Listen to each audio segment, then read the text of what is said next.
When I started using flash reports, that's when leadership stopped showing up at my desk asking for numbers the morning after every close. Because if you've worked in FP&A, you know how this goes.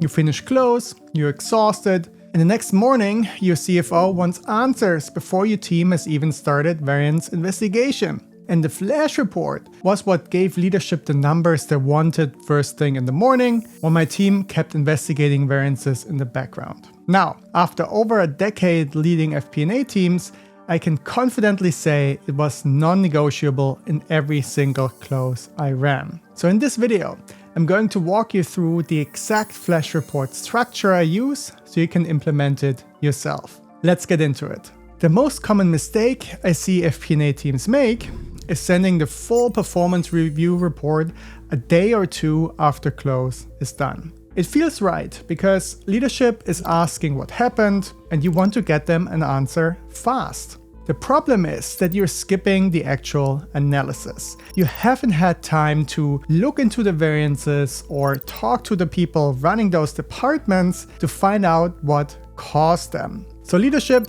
gets a report full of numbers and not much else. Do that enough times and they stop expecting real insight from finance. And once it happens, you stop getting invited to the strategy conversations where you could actually move the needle. You stay stuck in the same close and report cycle every month, and your team burns out before they ever get the time to do the analysis leadership wanted in the first place. The fix is to split your post-close reporting into two separate reports, each with a clear job.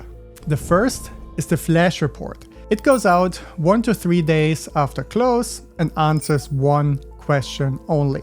What happened? Just the high-level numbers and where the variances are. The second is the performance review. It goes out 10 to 15 days later and answers why it happened and what the business should do about it.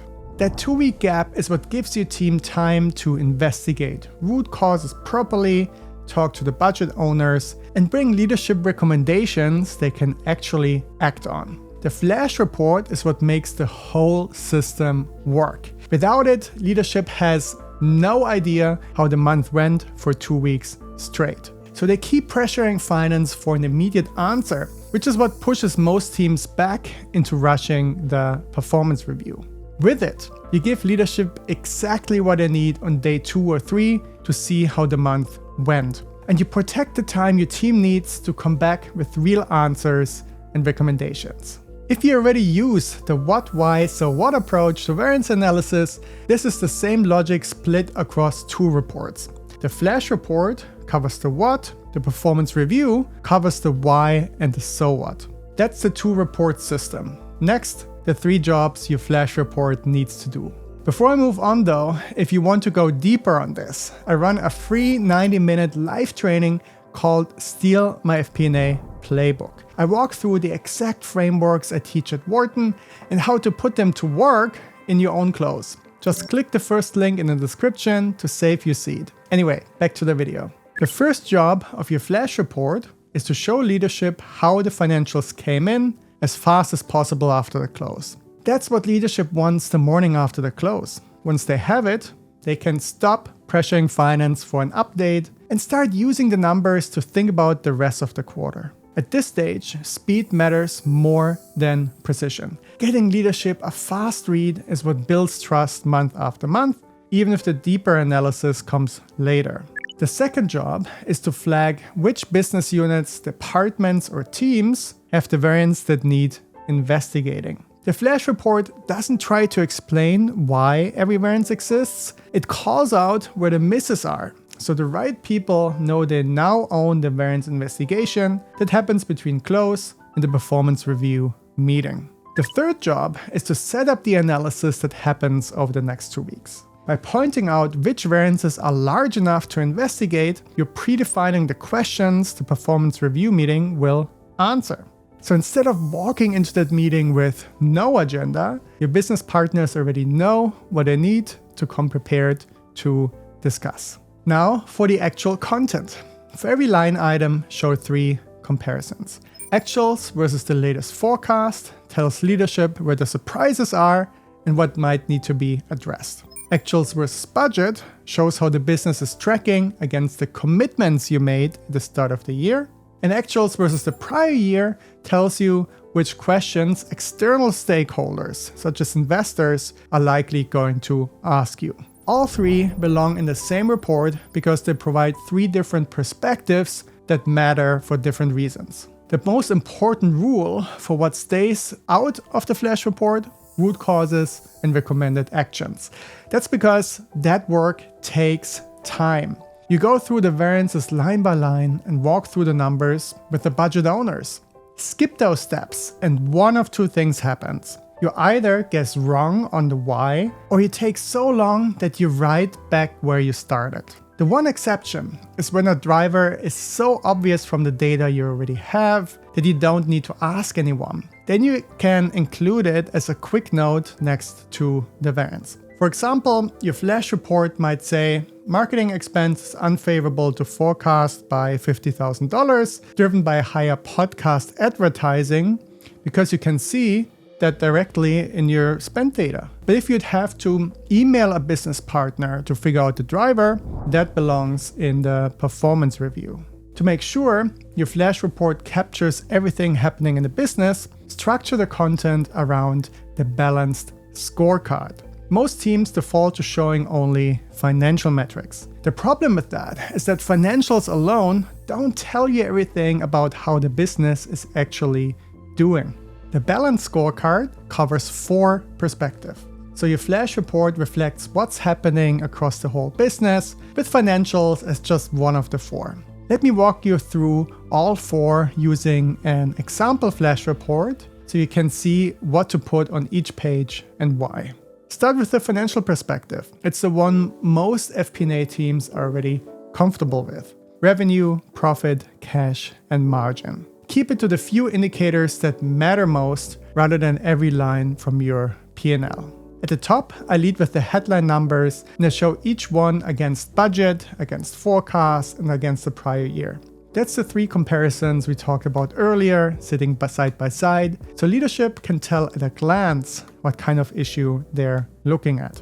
In the lower left, I show an EBITDA bridge. I include it here because it explains comprehensively and in one glance why profit came in differently than expected. It breaks down the gap from expected profit to actual profit, so the responsible departments can see right away where they start looking for root causes. In the lower right, the trailing 12 months chart puts the month into perspective. A single month on its own can look alarming or great for reasons that have nothing to do with real performance, such as seasonality. The trend line tells leadership whether this is a blip or a direction. And the comments on the right do one job. They name where the misses are and who already owns the investigation. They don't try to explain everything because that work hasn't happened yet.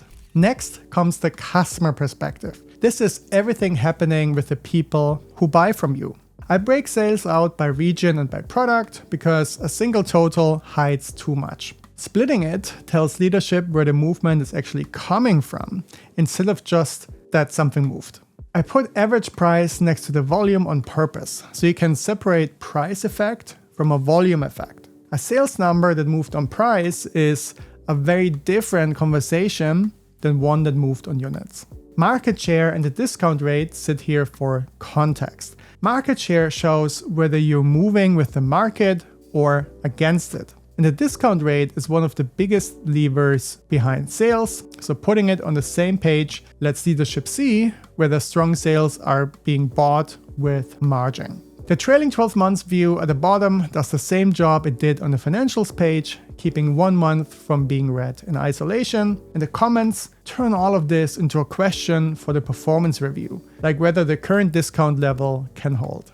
Then there's operations, how efficiently the business runs day to day. It's highly industry dependent, but it's usually a leading indicator for margins, so it earns a place in the report. I tracked a handful of process metrics that matter for this business, things like cycle times, on-time delivery, and order accuracy. I'm not trying to show every operational stat, only the few that move margin and service levels. And of course, these are highly industry dependent. For your business, they're likely completely different metrics. I also put the customer satisfaction score on this page right next to fulfillment on purpose. When service slips, satisfaction usually follows. Seeing them together makes that relationship obvious, instead of leaving leadership to connect two separate reports.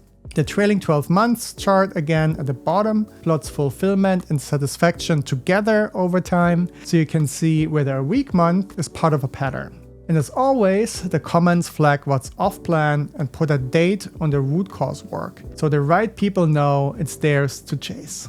And finally, your people. People drive every other metric. So what shows up here tends to reach the financials a quarter or two later. At the top, I show the core people metrics: headcount against plan, turnover, time to fill, and cost per hire. Together, they tell leadership whether the team is growing the way the plan assumed. In the lower left, I include a headcount bridge for the same reason I use the EBITDA bridge on the financials page. It breaks the change in headcount into its parts. New hires on one side, resignations and terminations on the other, so you can see at a glance whether a staffing gap is a hiring problem or a retention problem. Those two point to completely different owners and fixes. The trailing 12 months chart compares actual headcount to forecast over time, so a 1 month gap can be read as either noise or a widening trend. And the comments name the likely drivers and who's already digging in. None of this is a financial number yet, but it's the early signal that becomes one. The Balanced Scorecard works so well here for one reason. 3 of the 4 perspectives are leading indicators for the 4th. Customer trends, operations efficiency, and the employee health all show up in the next quarter's financials before they hit your P&L. So when leadership reads your flash report, they don't just see what already happened in the month that just closed. They get an early read of what may be coming, even before you share the complete financial story of the business in the performance review 2 weeks later. So now you have the framework. If you want the full system it's part of, I run a free 90-minute live training called Steal My FP&A Playbook. It's where I walk through the frameworks I use to train finance teams at companies like Google, Merck, and Lowe's in a lot more depth than I can fit into one video. Click the first link in the description to save your seat. And if you want to see exactly how I'm using AI every day working in FP&A, check out this video next.